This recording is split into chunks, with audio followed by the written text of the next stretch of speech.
Muito bem, galera, em mais uma entrevista aqui para a Rádio LGBT Mix. Hoje a gente vai entrevistar esse cara, desculpa, esqueci seu nome. Sidney Feitosa. O Sidney Feitosa, que ele é, assim, um influencer, eu posso dizer, assim, dentro da comunidade LGBT. E você vai conhecer ele que é formado em jornalismo e tem um projeto de uma rádio para a comunidade LGBT. A gente vai conversar com ele sobre as suas ideias, enfim, como é ser jornalista e LGBT nesse mundo que a gente está hoje, enfim. Primeiramente, boa noite e se apresente aí para o público te conhecer. Boa noite, Wanderson, boa noite, galera, né, os ouvintes, aí, os queridos ouvintes da Rádio LGBT Mix. Muito prazer, eu sou o Sidney Feitosa, jornalista, também sou professor da rede pública aqui em São Paulo, na rede pública paulista, e também sou idealizador, né, do site J6 Live, que agora a gente está com uma rádio, né, agrupada também, mas já também quero parabenizar vocês aqui da Rádio LGBT Mix por esse trabalho primoroso que tem feito aqui, né, voltado para a comunidade LGBTQIA+. Muito obrigado. E aí, vamos começar um pouco falando sobre a sua vida, né? Quando você se descobriu LGBT, foi na sua adolescência, foi já na sua mocidade, como foi? Então, todo mundo descobre em algum momento, né? O meu momento foi na adolescência mesmo, que eu me percebi LGBT, que ia mais, né? Foi no momento em que eu estava assim, estudando, ainda estava na adolescência, no ginásio ali com os colegas, eu fui percebendo que na verdade eu tinha alguma coisa de diferente, de diferencial dos meus amigos homens, né? E aí eu comecei a perceber que eu era LGBTQIA+. Sei. E quando você decidiu que cursar jornalismo era a sua praia, você sempre gostou disso? Conta pra gente como é que foi.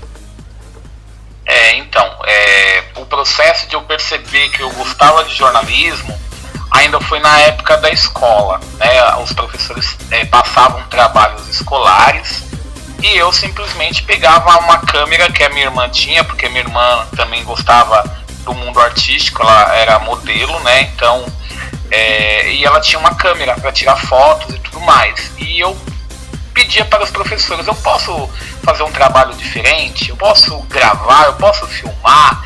Aí eu fazia esses trabalhos escolares filmando, né? E também o que me ajudou bastante é que, na época, minha mãe, ela tinha que trabalhar e estudar. E ela deixava eu e os meus irmãos mais novos em casa, sozinhos, né, naquela época. E a gente assistia muito jornal a tarde toda. Era a época ainda do Aqui Agora, que passava no SBT. Era, assim, passava bastante jornais, assim, e a gente ficava assistindo. E aí acabou que eu agrupei, né, essa vontade que eu tinha de ir com a câmera com o que eu assistia também ali no final da tarde ali. Eu também sempre tive assim, sempre gostei de jornalismo, sempre gostei de rádio, essas coisas assim, mas por conta de coisas que aconteceram na minha vida, né, eu não pude ter dinheiro para bancar uma faculdade ou coisa assim. Então eu sempre olhei as reportagens, as coisas assim, eu sempre tentei me espelhar para tentar manter um nível assim de padrão. Tipo, tem gente que olha as minhas reportagens lá e não acredita que fui eu que escrevi, né? Acha que eu copiei de algum outro site porque acham que, assim, porque tipo, uma pessoa que não tem estudos sobre jornalismo, né, escrever algo assim, né? E também os áudios que eu gravo também pro WhatsApp. Mas enfim, eu acredito que eu tenho talento, né? Só que eu não tenho dinheiro. Com certeza, mas ainda dá tempo, né? Eu vim fazer jornalismo, na verdade, quando eu já estava com meus 36 anos, porque eu queria fazer jornalismo, mas também não tinha condições de fazer jornalismo. E quando eu terminei o ensino médio, minha mãe simplesmente falou: olha, você quer a matrícula na faculdade ou você quer a formatura? eu abri mão da minha formatura para fazer a matrícula na faculdade, mas não era jornalismo, era o curso de letras, para eu poder entrar no mercado de trabalho, para eu poder trabalhar. E aí eu fui para a área da educação, trabalhei durante longos anos, e só recentemente mesmo que eu comecei a realizar esse meu sonho, né? Que era fazer jornalismo. Então eu tentei uma vez fazer jornalismo em 2011, 2012, mas eu tive que encerrar também, não pude concluir, e agora recentemente eu voltei e concluí o curso. Então são etapas, né, da vida da gente, mas eu costumo usar um jargão que é assim, né? Você só para de sonhar quando você já não está mais vivo. Quando você não está mais vivo, aí é onde você para de sonhar, né? Então enquanto você está vivo aí, Wanderson, bora lá, vamos fazer. E qual foi o seu primeiro trabalho profissional como jornalista? Olha, meu primeiro trabalho profissional como jornalista, vamos dizer que agora recentemente que eu fiz algumas reportagens para a Rede Brasil de televisão, né, ainda tenho mais 6 matérias ainda para produzir para eles ainda, então está sendo uma realização profissional, embora eu já venha me aventurando mesmo antes de cursar jornalismo, porque como sempre foi um sonho, inclusive eu já tive uma web rádio também que era LGBT, aqui de Guarulhos também, então eu já tive uma web rádio, já tive um portal voltado à comunidade LGBT também, então assim, eu sempre fui ligado ao jornalismo, né?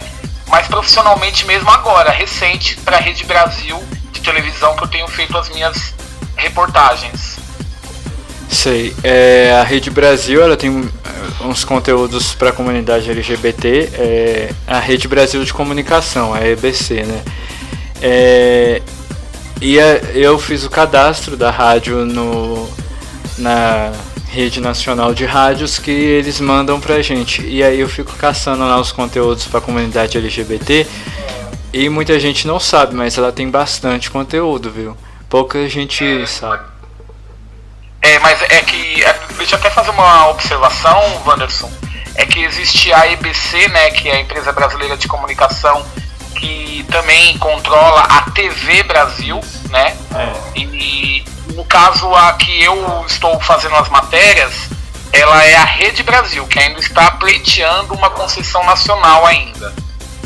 Ah, aquela Rede Brasil, nossa, os nomes tudo antigos, mas eles têm uma programação de jornalismo agora bem forte, né, no horário das 6h45 da tarde, e com o Hermano Henning, inclusive, e aí essa emissora, é uma emissora ainda pequena ainda, mas eu fico satisfeito, realizado por estar fazendo, né, o trabalho. Tem a TV Brasil, tem a Rede Brasil e tem o Canal Brasil, que é da Globo. Esse povo confunde a nossa cabeça todinha, mas a Rede Brasil eu conheço, inclusive aqui em Goiás ela pega em 2 canais, né, que é a Rede Metrópole, que retransmite o sinal dela, e ela mesmo, né, e eu conheço, eu sei qual que é, ela passa uns desenhos antigos, umas séries antigas, eu sei qual que é. Agora eles estão usando até a sigla, né, pra não confundir, eles estão usando RBTV. Isso. É isso mesmo, RBTV. Enfim, o símbolo dela também é um pouco parecido com o da Globo, só que em vez de ser quadrada é uma setinha, né? É uma setinha. Enfim. Bacana. Enfim, e esse projeto da rádio que vocês estão lançando e tal, como surgiu essa ideia? Conversa um pouco com a gente sobre essa ideia. Então, a ideia em si, né, que a gente, no começo a gente éramos 6 jornalistas, mas assim, estudantes de jornalismo. E aí o que acontece? Nós precisávamos inclusive fazer estágio, praticar, fazer práticas do jornalismo, porque o nosso curso foi a primeira turma de jornalismo EAD do Sistema Cruzeiro do Sul. E a gente falou, olha, vamos nos reunir, vamos praticar atividades jornalísticas, vamos montar um portal, vamos publicar notícias, vamos escrever nossas próprias notícias. E aí surgiu a ideia, né, de criar o site. E aí vamos pensar em um nome, né? E nós éramos 6 jornalistas, né? J6.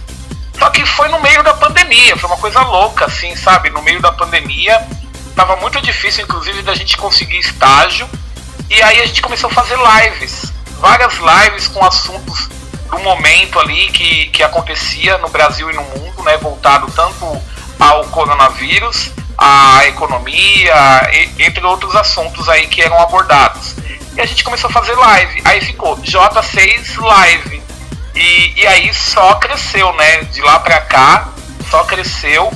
E de repente surgiu a ideia de a gente acoplar ali junto com o site uma rádio que trouxesse também informação, as notícias que nós estaríamos produzindo. Inclusive a gente também tem, né, a EBC, que é a Empresa Brasileira de Comunicação, como agência de notícia, que é uma agência pública de notícias, e a gente aproveitou esse gancho. A gente usa bastante notícias lá da EBC, mas a gente também tem um grande conteúdo que a gente produz. E a gente falou, por que não também transformar isso num produto de rádio, né? E aí a gente agrupou uma rádio para o site.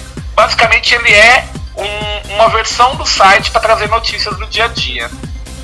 E vocês pretendem ter aplicativo, estar em outras plataformas além do site? Então, nós estamos presentes na plataforma do Spotify, né? Como podcast do Spotify. Nós estamos presentes também nas redes sociais, Instagram, LinkedIn, TikTok, Twitter, YouTube. E assim, a gente não está ainda presente na plataforma do Twitch, que a gente ainda pretende avançar ainda nesse sistema do Twitch, porque nós queremos continuar com o que trouxe a gente até aqui, que são as lives, né? Mas assim, a gente está presente em vários segmentos da internet aí, e a gente pretende fazer mais parcerias para que a gente possa estar mais presente também em outros ambientes que nós ainda não estamos, né? Canal do YouTube vocês têm também? Temos o canal do YouTube, né? Tudo com o J6 Live, tudo como oficial. Beleza. E o que a gente pode esperar para o futuro sobre os conteúdos que passarão no projeto de vocês, na rádio? Enfim, será um conteúdo, terá músicas, terá debates, terá notícias? Como vai ser a grade de programação em geral? Então, a grade de programação da rádio, ela está seguindo a mesma linha do J6, que o J6 é voltado para informação com um pouco de entretenimento. Inclusive a gente é aberto a divulgações culturais, né? As pessoas que nos procuram para fazer um anúncio cultural, mesmo que regional, a gente faz também. Então assim, a rádio ela está seguindo a mesma linha, um pouco de informação e um pouco de entretenimento.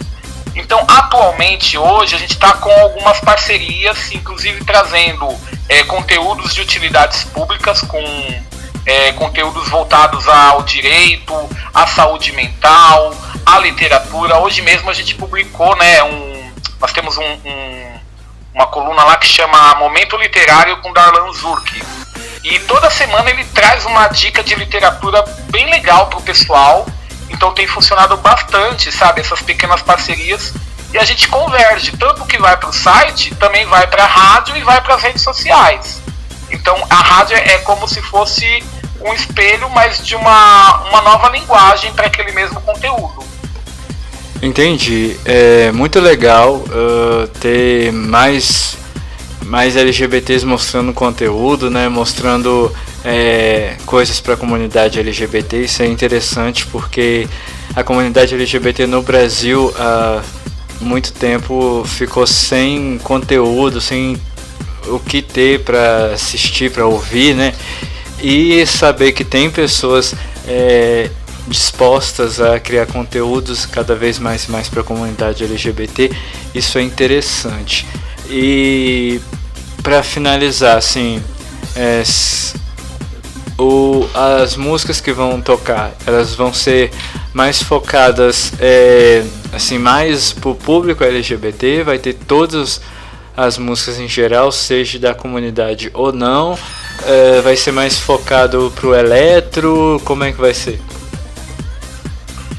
Então, a gente tem um pouco de tudo, né? A gente separou a programação para que tenha um pouco de tudo, que respeite o direito de todos, né? Tanto do LGBTQIA+, quanto das outras pessoas, dos héteros, entre outros, né? O que a gente quer fazer? A gente quer colocar o conteúdo para o ser humano, né? Independente da sua classe social, religião, orientação, mas sempre respeitando todos, né? Então vai ter um espaço para todos. Dentro da programação vai ter um espaço voltado às músicas eletrônicas, voltadas aos cantores, os ídolos LGBTs também. Por que não também ter gospel? Porque não é só porque você é LGBTQIA+, que você não pode ouvir um gospel, não é verdade? Então a gente vai separar grades da programação, mas vai ter um pouco de tudo, porque eu acho que nós somos seres humanos acima de tudo e nós temos que ter essa diversidade aí musical. É verdade. Bom, desejo sucesso para vocês. E conta aí como as pessoas vão fazer para encontrar vocês nas redes sociais e na internet, enfim, quem tiver interessado. Então, para quem estiver interessado assim, em acessar os nossos conteúdos, é só acessar aí no Instagram o @j6live, LIVE, ou no nosso site www.j6live.com.br, né? Esses são os principais meios de contato conosco ali, para participar dos fóruns, das enquetes e acessar o nosso conteúdo também. E aproveitar, né, para dizer que nós estamos com total apoio a vocês da LGBTMI, porque vocês fazem um trabalho que é primoroso, que é necessário mesmo para nós, né, da comunidade LGBTQIA+. Quando eu falo da comunidade, não é só você que é LGBTQIA+, mas também, né, os pais, os irmãos, porque hoje a gente precisa cada vez mais transformar o pensamento social, né, de aceitar o ser humano, né, não só da questão da orientação, mas olhar para o outro como ser humano. E vocês conseguem fazer isso muito bem, então quero já aqui deixar os meus parabéns para vocês, dizer que nós estamos aí à disposição e total apoio para as causas LGBTQIA+, e também para apoiar a rádio em todas as suas causas. Muito obrigado, e eu desejo aí sucesso para vocês e que vocês também possam acrescentar mais conteúdos para a comunidade LGBT e a gente poder trabalhar com parceria, porque só quem ganha mais com isso é a comunidade LGBT, né? Quero agradecer para você e a gente continua, eu vou encerrar aqui, a gente continua para a gente conversar um pouquinho, beleza? Valeu, obrigado, e quando quiser... Pode falar. Obrigado a todos. E quando você precisar, a gente estará sempre à disposição.